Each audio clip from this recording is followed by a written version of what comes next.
Hey, this is Malika of Evanston Live TV, and I have with me actually a returning guest to Evanston Live TV, psychotherapist Joyce Marter. Welcome back, Joyce.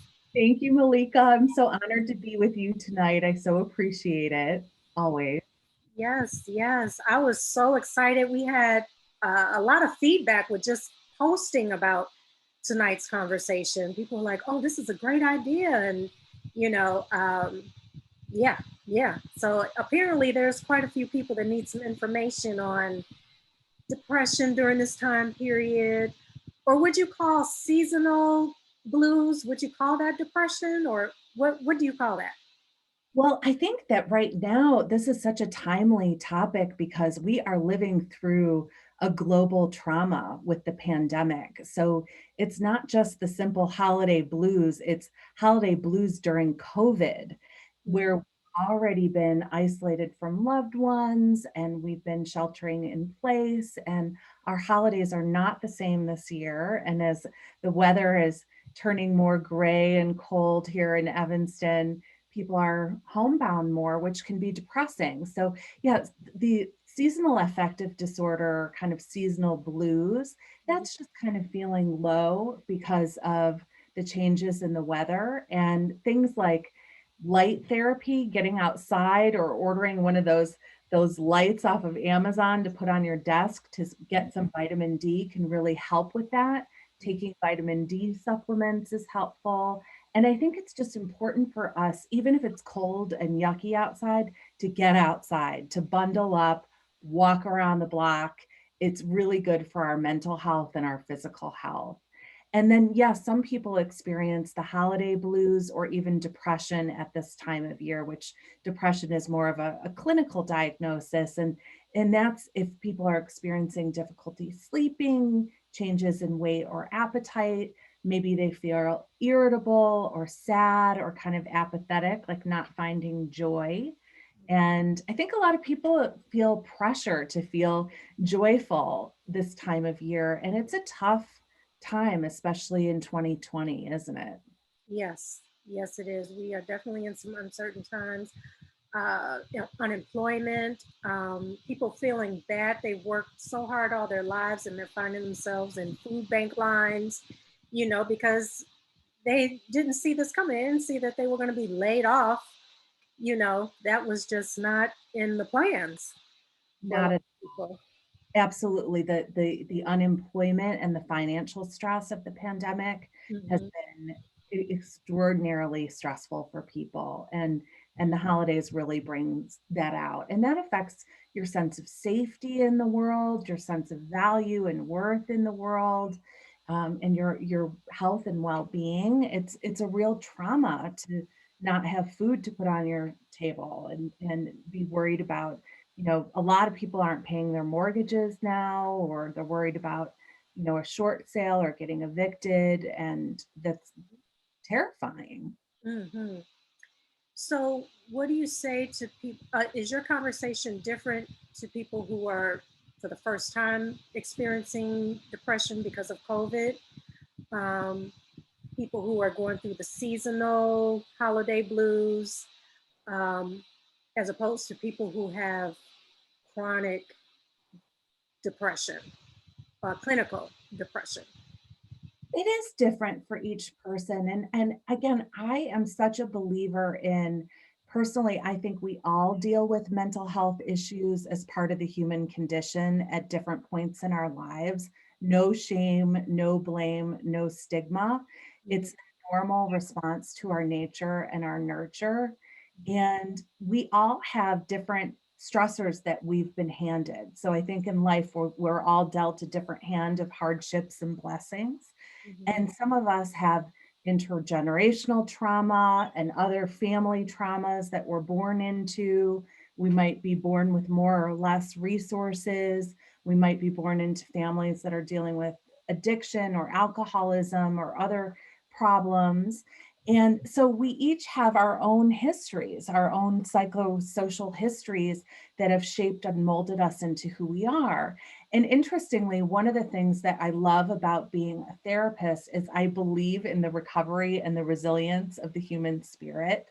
So I find that people who've gone through tough challenges and have learned to move through them, to tap into deeper parts of themselves and into their communities and into the support of others, have wisdom carved into their being, you know? So I always look at the silver lining that yes, these are extremely challenging times, and I want to thank you for opening conversations about mental health, because we need to talk honestly about this, because really I think all of us are suffering, and I certainly see that in my practice. But you're absolutely right. If somebody has a history of depression, then what they're going through right now might tap into that previous trauma or their previous history. And if somebody's never been through it before, they might not know how to handle it.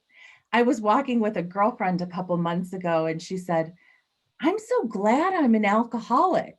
And I said, "What do you mean?" And she said, "Well, I've been in AA for years, so I have tools for how to deal with this stuff." But normal people, you know, people who aren't in recovery, or people who are in recovery are normal as well. It's a normal part of the human condition to deal with addiction, and many of us do, and many of our loved ones do. But she was saying she was grateful for having the skills that she learned through her program, which I think is awesome. Oh, wow. Well, she found a silver lining. Yeah. She found a silver lining. So, Joyce, we've been hearing a lot about relationships breaking up during the quarantine, during COVID period. Couples are really getting to know each other again and figuring out, I don't like you, and so they're breaking up. Um, People experiencing just being alone because they can't be out and about anymore, and they don't actually like being alone. Yeah. Um, God, how what is that? Well, one, uh, I'm a loner, so I have no problems with being alone. I have no problems with it. Um, I like being around people, but I am perfectly cool with being by myself. But you have those who, my God, it's like death for them to be alone. What can you explain that and maybe talk to our viewers out there who relate to that? They just cannot be alone for long periods of time. Right. Well, I think it has to do with whether we're an extrovert or more introverted, or there's a term that's kind of a hybrid that's an ambivert. And I hadn't heard about that until recent years. But introverts tend to do very well on their own. They can enjoy, being in and doing their own thing, doing their work and having solitude, and that's peaceful and recharging for them. But extroverts get their energy and their joy from connecting with other people. So I think this time is particularly tough for extroverts who might be living alone. And so they're not being able to socialize, or maybe they're single, and dating is certainly different during COVID when thinking about safety concerns, et cetera. And so a lot of people are experiencing loneliness. And so in my practice, I talk a lot about the importance of accessing support, participating in online events like yours, joining support groups online, 12-step programs like AA that I mentioned, or Codependence Anonymous or Al Anon are all available. There's support groups for depression and anxiety available. And teletherapy is covered by insurance, and people can talk to a therapist like myself over video, over Zoom and other platforms. And some insurance companies like Aetna have waived the copay entirely. So, and there's even, I can share it with you toward the end. There's United Healthcare has a 1-800 number for people who don't have insurance. There's community mental health centers that offer video counseling and things for people who may need a sliding fee program or pro bono services, et cetera. But this is a time for us really to reach out for support. And you're absolutely right that relationships are under stress, because many of us who are in relationships and living with a partner, or living with children, or living with our parents are working from home and living from home all the time. And so it's a tremendous amount of togetherness, with some logistical challenges with kids who are e-learning, and And people are under stress. People are scared of getting the virus. People may be dealing with the virus. They may have lost loved ones to the virus. So there's a lot of fear and concern for health and safety. There's financial stress, as we've mentioned. So unfortunately, the research is showing that there is an increase in domestic violence and child abuse. So this is really serious. This is really a time for people to take a step back and zoom out and look at the big picture and realize we are living through an extraordinarily stressful, traumatic time. And there's no way that our minds and bodies can fully process all the changes and all the information that we're being inundated with. And that's affecting our mental health, it's affecting our relational health. And so couples are having conflict. Mm, mm. So okay. So I'm gonna ask you two scenarios. So going back to those extroverts who it's, they just can't handle being with themselves. Um, Someone like me, I don't have your training. I'm not skilled. I don't have the tools that you have. But some people, those people will come to you because you're their friend. So what do I say to them other than, you know, I know someone you should talk to, Joyce Marter, but what what can I say in the meantime until they're ready to contact you? I mean, there were so many who were interested in talking to you today, and I think that whole depression thing is like they don't want people to know. Right, there's unfortunately still shame and secrecy Mhm, about it, but, mhm, I've dealt with depression. mhm, I've taken antidepressants before. I lost my mom, I went through horrible grief and depression. I think we all experience things at different points in our lives. That does not mean we're crazy. It is a normal part of the human experience, and there are medications, there's counseling and therapy that can help just our mental health, just like there is for our physical health. mhm, And no shame in that. I think seeing a counselor is like going to the dentist or the doctor or a personal trainer for your mind or your relationships. mhm, So, yes, if a friend or a loved one or a colleague starts to share with you that they're feeling down or they're not feeling like themselves or they're struggling with some mental health issues, the first thing to do is to respond with empathy. So to really listen and really be present to them, instead of, giving them half your attention, as we sometimes do, to really be with them and to really honor what their emotional experience is. mhm, And while you may not respond in the same way, and you may have different emotional responses to the challenges of the pandemic, we're all human beings, and you can understand what it's like to be sad or afraid or frustrated or angry or to feel hopeless or powerless. So to reflect to somebody like, I understand that you're feeling really alone right now, and that must feel really horrible. You're honoring that you've heard them, that you understand what they're feeling, and willingness to listen, to just be present and let someone share. There's a lot of power in that, and I think that's a big part of what being a therapist is. We give our undivided attention and care and compassion to the clients that we're working with, and that's extraordinarily healing. It's also important to not minimize. So I think sometimes people are like, oh gosh, I think my friend's having a problem. She doesn't seem like herself, but they don't want to offend the person. So they err on the side of not saying anything. And mhm, and that's a real risk because we're living in a time where the suicide rate is the highest it's been in 30 years. And mhm, with COVID, they're anticipating 150,000 deaths of despair, people who are feeling so scared about their finances or their health or so alone that they're thinking of hurting themselves. So we don't want to ignore if we have kids or family members or loved ones who are not seeming themselves. We want to say, "Oh my gosh, I'm noticing these changes in you, and I'm concerned. I notice that you're sleeping a lot, or I notice that you are telling me that you're feeling exhausted or really down lately, or you don't feel like getting together with friends. And, maybe you should talk to someone. I've talked to someone. I think it's helpful. I think we all need it at different points in our lives. No judgment. Again, does not mean you're crazy, or you think the person's crazy or anything like that. It's actually the more caring and compassionate thing to do, to take them seriously and show that you've noticed that something's off. Mm, mm. Yeah, you never quite know what to say in those situations, but that's helpful.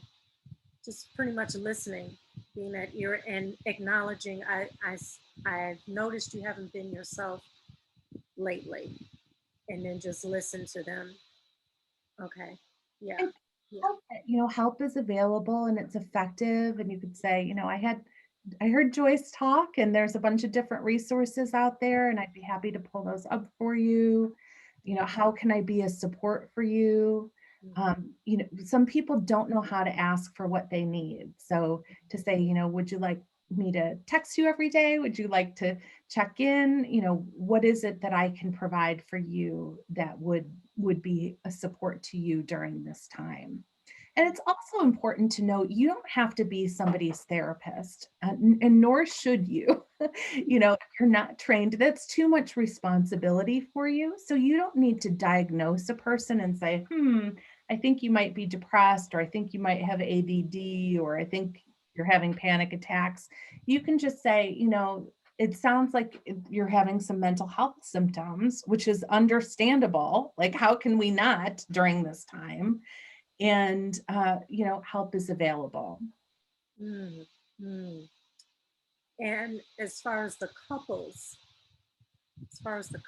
I think I'm hearing more couples are having a problem than couples coming closer together. I know a few where it's really brought them together, and they have like this newfound love and union and devotion. And then it's quite a few of them out there. I was like, I don't know if they're gonna make it. The vaccine needs to come quick. So like, what I mean, how do you talk to a friend that's going through, marital relationship issues? Do you tell them to stick it out, or what do you I say? It's different in different situations because, of course, what if somebody was in a violent situation and they were in an abusive relationship? You wouldn't want to say, stick it out. And Right, we don't right. always know what people are dealing with. So I think just encouraging people to take really good care of themselves. I know it sounds very simple, but making sure they're getting enough sleep, they're having proper nutrition, they're exercising, they're getting enough support, they're having some work-life balance. They're not working 100 hours a week and exhausting and depleting themselves, because the more depleted they are, the less they're going to have to give in their relationship, and the lower their coping skills are going to be. So we have an ethical responsibility to take care of ourselves first. And I think as women, and I think for mothers or parents, sometimes we take care of other people before we take care of ourselves, and that's not good for ourselves or our relationships. And Mm, then the second thing I would say is just to zoom out, that in this moment your partner may seem like the most annoying human being ever, but if you zoom out and you look at what we're dealing with right now and the history of your whole relationship, and that hopefully with the vaccine at some point this will shift, this will pass, and we'll be under less stress and more likely to recover. So I think it's a time for emotional intelligence, which is our ability to manage our own emotional process in a way that reflects personal integrity and also empathy and compassion for others, and kind of nuance the relationship, the communication in the relationship. And I do think this is a time to not sweat the small stuff, to let some things go. I think a really useful tool is detachment. which is the ability to observe somebody and their stuff and not absorb it. To kind of, if your partner's not in a good space or they're agitated or whatever it is, learning how to kind of be a duck and let that roll off of you rather than reacting to it, if that makes sense. Hmm. Hmm. I'm pretty good at detaching. Some people are not good at detaching. Uh, how do you teach someone to detach? Because I find detaching is survival. Yes. Like, you have no access. Whatever you got going on, I deny access. So, but some people absolutely cannot do that. They take in everything. I mean, no one's made of steel. We're all still human, but some people, like, they absolutely take in everything. So how do you teach a person to detach and be like, I deny access? Well, it's a long lesson. And I will tell you, I am 100% the opposite of you. And I am not great at detachment. And when I was in graduate school and learning to be a therapist, my own supervisor said to me, she was like, Joyce, you're really good at breathing people's stuff in, but you have to learn how to breathe it out. Wow. And that's what it is. It's letting go of all that's not yours to carry. Mm, I love practicing yoga, which is like meditation with movement. mhm, And once before a yoga practice, I set the intention to release all the yuck that I was holding that wasn't mine. And after that practice, I felt like 1,000 pounds had been removed from me, and I came home and took a 3-hour nap. There mm, are ways through exercise, through meditation, through breath that we can clear our energy in our bodies and let go. I'm a big believer in the serenity prayer and the wisdom of the serenity prayer. Not necessarily in a religious way, but in a philosophical way of, grant me the serenity to accept the things I cannot change, the courage to change the things that I can, and the wisdom to know the difference. mm, So we cannot change other people. We can't change their thoughts. We can't change their feelings. We can't change their behaviors. We mm, can't change COVID. mm, So, but we can empower ourselves to change everything within us. We can change our thinking to be more positive. We can change the way that we manage our emotions so that it's more effective and helpful for us and for our relationships. We can change our communication. We can change our self-care. We can nurture our support networks and plug into them. So there's a lot that we can do, but if we spin our wheels focusing on feeling frustrated with someone else, we're not going to do the work on ourselves that we need to do to grow and move forward. mm, mm. Interesting, interesting.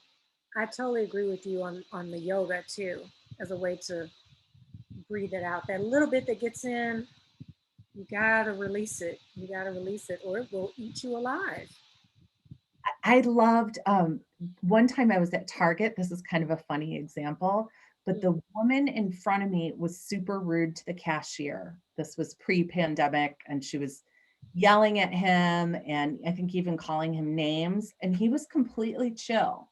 Just continued to check her out. He was polite to her, didn't look bothered at all. And when it got to be my turn, I said, first of all, I'm so sorry that that woman was so rude to you. And I said, and secondly, how the heck did you do that? Like, and he said, oh, I don't let anyone in my head who isn't paying rent. Right? Isn't that Mhm. that's detachment. That's like, okay, you're over there, you got your stuff. It's not about me. I'm not going to take it on. I'm not going to react to it. I'm not going to let it ruin my mood or Mhm. my space. And so that's what we all need to kind of practice at this time. It's tough. It's a practice.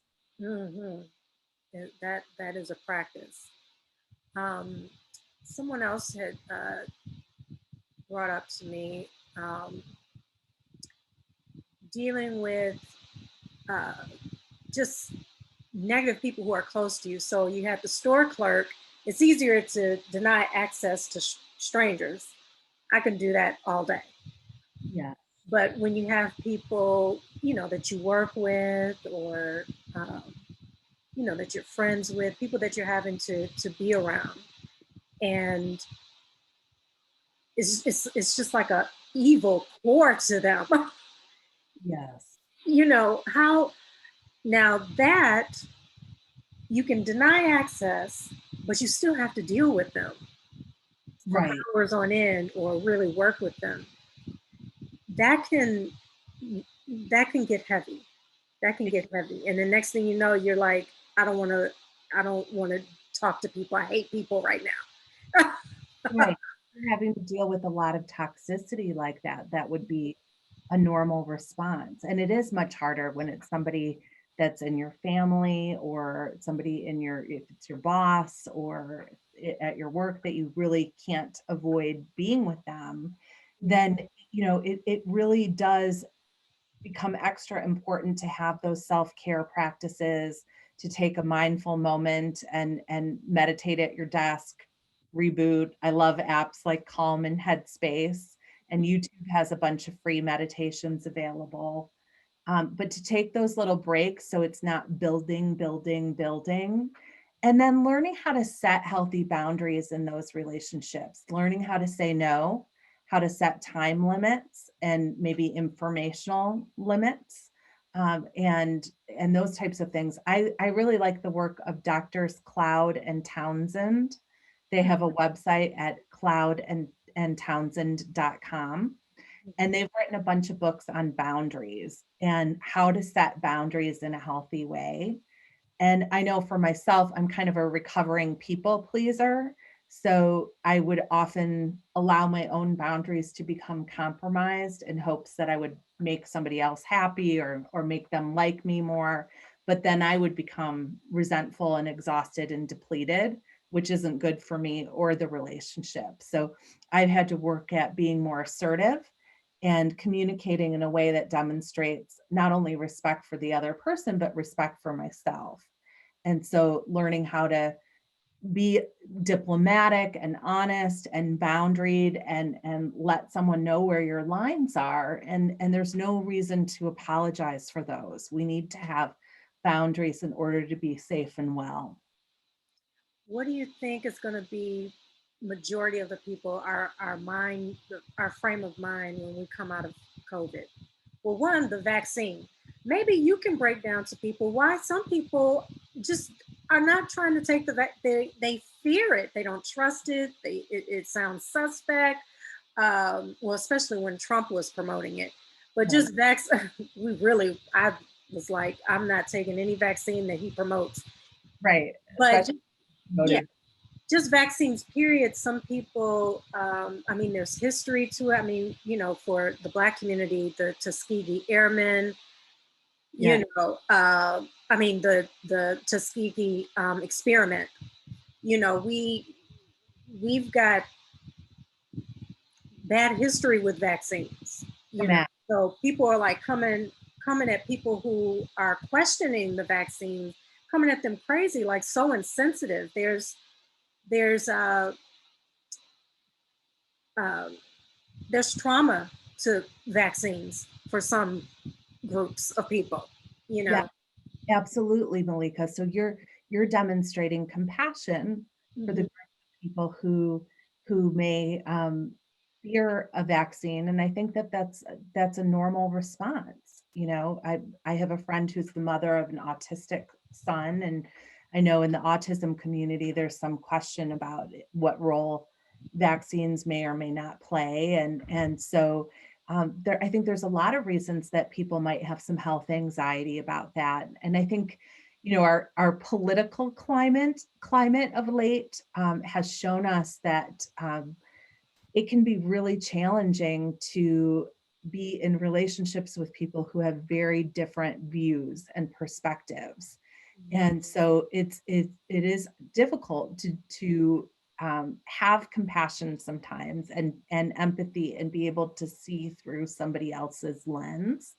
But we need to do that. We need to listen, and we need to not judge, and have compassion and understanding that people are going to have different responses to the vaccine and different feelings about it. And I'm not sure what it's going to be like. I think a lot of people are going to deal with health anxiety and social anxiety. I think we've been so holed up that I think some people will be bursting at the seams to go out and do things again, and I think a lot of people will be pretty gun shy. So it'll be interesting to see how that affects our social relationships. Mm, mm. Yeah, it's I think we're about to step into a whole new reality. Um when the vaccine, some people are going to get the vaccine, some people are not going to get the vaccine. Like, what is that going to look like? Um, God, we are really in some uncertain times. I love the work of Deepak Chopra on dealing with uncertainty. And uncertainty is really hard for us human beings. Mm, We, as a group, don't like uncertainty and change. And right now, this is a time of extraordinary uncertainty and change. But leaders like Deepak Chopra say that when there's uncertainty, or Lao Tzu is an ancient Chinese philosopher who's written a lot of cool stuff about it, that when there's change and uncertainty, there's opportunity for innovation and powerful change, for mm, creativity, for new ways. And so, I definitely am a positive person who believes that, through all this suffering that we're going through collectively in different ways, that my hope is the silver lining is people are talking about important things like racial injustice issues, and talking about, you know, discrimination in healthcare, and talking about mental health issues, and talking about things that have been systemically kind of quieted, and that through those conversations there will be some positive change is my hope, and collaboration. mm. Well, that brings me to, after George Floyd, I mean, we've gone over this conversation a million times. That situation, I don't know if it's because everyone was kind of locked in the house and they were forced to deal with it, to watch it and actually process it. Um, it opened up so many people to what's been going on for centuries. Um, but do you think people are understanding the trauma that the Black community has been going through for generations? Like, that is George Floyd. Uh, it's almost unfortunate common to us. And Yes. we've learned to cope and deal with it. Not to say that we cope with it in the best way. We do the best that we can, because those kind of deaths exist in our families. Yeah. It's horrible. So, one, just trying to deal with trauma, period. How do you have those conversations with children? How do you have those conversations with people who aren't in the Black and brown community, who just don't get that it weighs on our soul and our spirit for generations. you know how do you have those kind of conversations, the trauma side of it? So we deal with the justice side of it, but Mhm. there's trauma to it that I don't think others quite understand. It's been generations of it passed down, you know. Yeah, Malika, I can speak for myself, and not for all white people, but to say that, my own story is, and I'm embarrassed in many ways about it, is that, here I am, I am somebody who cares so much about social justice, and really have worked hard in my clinical training and in my life to have cultural awareness and sensitivity. And with this whole, and to be an ally and an advocate. And when the George Floyd murder happened, my eyes were opened in new ways and revealed my blindness as a white person. And so when you ask, like, do white people know? I don't think there's any way that, personally, I don't think there's any way that any white person could know the suffering in the Black community in the way that the people who have experienced it have experienced it. And I just have such deep respect and admiration for you and your mother, Fran Joy, and other friends of mine who are advocates in the community, and advocates for teaching history in a different way, so that, you know, our children, grandchildren will know more of a compassionate and holistic truth. Um, and I think that there's so much work for myself and for white people to do on our own racism, on having cultural humility, on having awareness, having honest conversations. I know my friend Lisa Lackey, who is a prominent Black therapist in Evanston, invited me on one of her podcasts, which was having honest conversations about race with my white friends. And she had myself and another friend of ours on, and we had some difficult conversations. And I think those are the conversations that we need to have. And myself, I feel like I say dumb things, I bumble. You know, even if my intentions are good, sometimes I know I say hurtful things that I don't realize because I have ignorance. And I'm grateful to my friends and my students at Northwestern and my therapy clients and people who've loved and trusted me enough to give me honest feedback so I can open my eyes. And we all need to do that, because it's man, this is crunch time for humanity, and things need to change. So, you know, I thank you for your service and your willingness to have conversations like this with people like me. Oh, yeah. I mean, it's conversations to be had. I know, you know, over the years, I know I've tried to explain how heavy it can be on the soul, and it ties into depression, you know, because sometimes Black women, Black men, we will find ourselves depressed, but we don't acknowledge it. You know, we just know we have to keep going. We just have to keep going. So we stay in motion, and you know, we don't take that time to process, you know, all the things that have happened in the present as well as the past that has been passed down. So that depression gets very heavy, but we kind of store it in the back and just keep going. And Yeah. that's not good, right? That's not good. Yes, you know, my understanding in the Black community is that the stigma around getting counseling or therapy is still there. You know, I have a colleague and friend who is a Black male therapist who started a group where he and other male counselors go into barbershops and have conversations about mental health in the community, which I think is awesome, because we want to encourage everyone to get help and counseling. And I think you're right, when there's intergenerational trauma and there's loss upon loss upon loss, and, you know, discrimination and racism, which is a trauma Mm-hmm.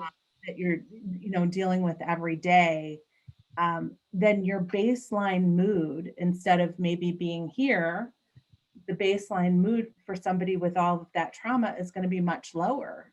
So you I was speaking with a Black student of mine who said that she almost doesn't really even understand depression, and my sense of it was that because she wasn't understanding it, because for her it was a way of life, like that's normal. Mm-hmm. And Mm-hmm. I mean, brilliant woman, highly functioning. I mean, I think sometimes people have that stigma and think, oh, if you're depressed, then you're not working, you're, you know, suicidal. That's not true. we can be depressed and be like you and I, and functioning and doing stuff, but really suffering inside. Hmm. I think that's a lot of people. I think that's a lot of people. Like, so when you had said at the beginning, I'm noticing a change in you, or I'm noticing you're going through something. Like, sometimes you can sense that energy in someone, but I mean, they just on the surface just appear like everything's normal, everything's good, everything's fine. What this person said didn't hurt me, it didn't impact me, we're good. And they'll make all the excuses in the world, but on the inside, you're dying inside. You you are hurting. You are hurting. Yes. So You, depression comes in all levels, all degrees. you said that you're not a therapist, Malika, but I think you're an honorary therapist because you have a lot of psychological wisdom and Mm, insight, and you're absolutely right. And when I work with clients like that, and usually they're trauma survivors, and they'll tell me something horrible that they went through mm, and have kind of flat affect, and I'll ask them, how they're feeling and doing about it, and they'll say, it's whatever, I'm okay, it's fine, it's in the past, that wall. And so my role as a therapist is to connect with their heart. And so I'll say, like, gosh, I would imagine that that must have been really terrifying or really scary for you, or that you must have been really angry.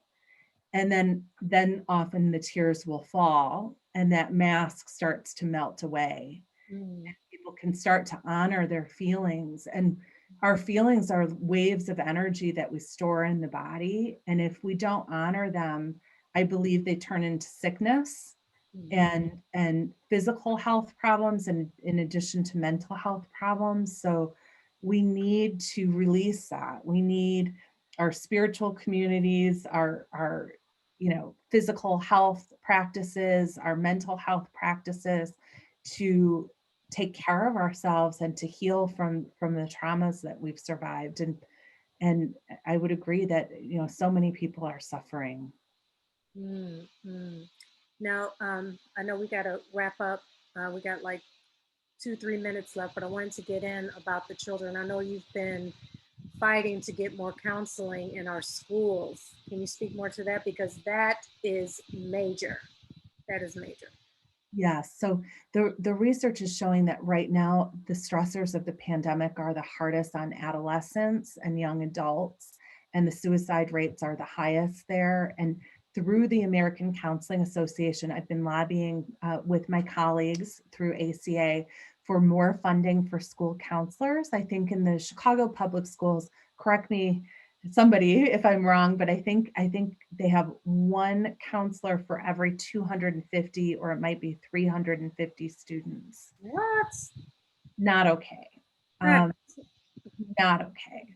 So there, we need more focus on early intervention and prevention, and to give kids the tools to learn how to cope with stressors and be resilient so that they can blossom into being, independent and healthy, happy, functioning adults. So yes, this is a time for kids to get services too.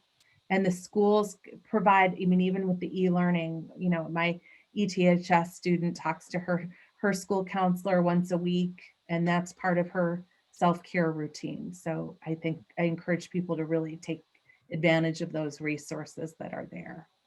and what about the little ones? I hear more of the little ones, the grade schoolers.